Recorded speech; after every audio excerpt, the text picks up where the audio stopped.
Hello, everybody. Good afternoon. It's good to see you here.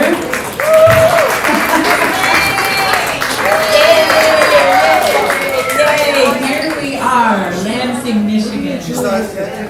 I'm a poet and an arts organizer, and I have known Terry forever.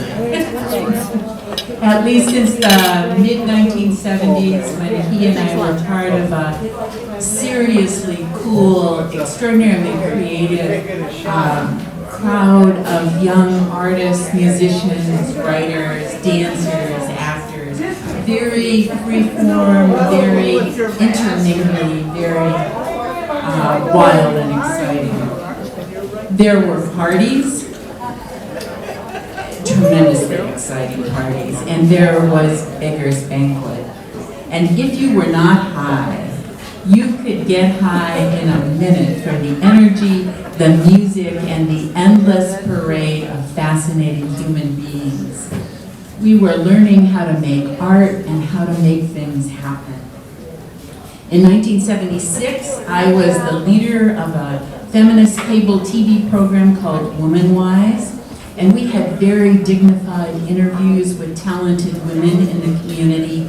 And right after our show was done, this scruffy, motley crew of guys and a few women would come in, and they would have this wild, totally trippy show called The Electric Way that involved lots of special effects.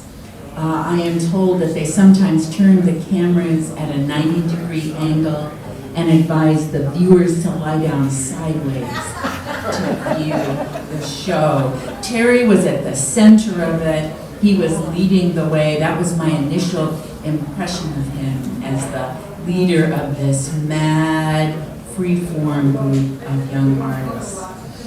In the late 70s, he started Message Maker in the basement of the old Michigan Theater downtown. It was a big, dark, open space with all kinds of media and arts equipment and all kinds of creative folks coming in and out at all times of the day and perhaps night.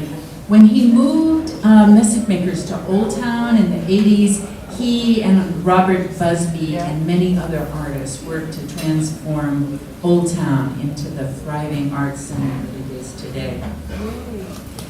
Through the decades, and it has been decades, Terry, I have seen you function as a connector to bring people together and as a catalyst, providing the resources and the inspiration for just a rich variety of arts projects. Terry pulls people into a vision that is fun and creative and says, go for it. Really, it's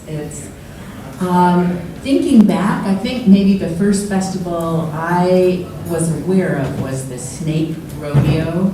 And I just, that whole phrase, Snake Rodeo, conveys a world of wild creativity. Art went up over boarded up windows on abandoned buildings. There was a fashion show, musicians, and after that came other festivals. Jazz Fest, which is my favorite festival in our whole area. It's just, it's so rich and it shows us the potential of our community. Every Jazz Fest, I feel proud of who we are. Blues Fest also, which comes a little bit later. There were galleries. There was the Otherwise Gallery, which was just the coolest place to be that I knew of, where Barb Morris and Terry created the happening events in town. Then the Banyan Gallery, the Micah Gallery, and now Urban Beat. Don't you just love this beautiful, spirit-filled space? Yeah. Don't you just love how Terry fills it with a variety of really rich, exceptional, genuine performances and events? Yeah.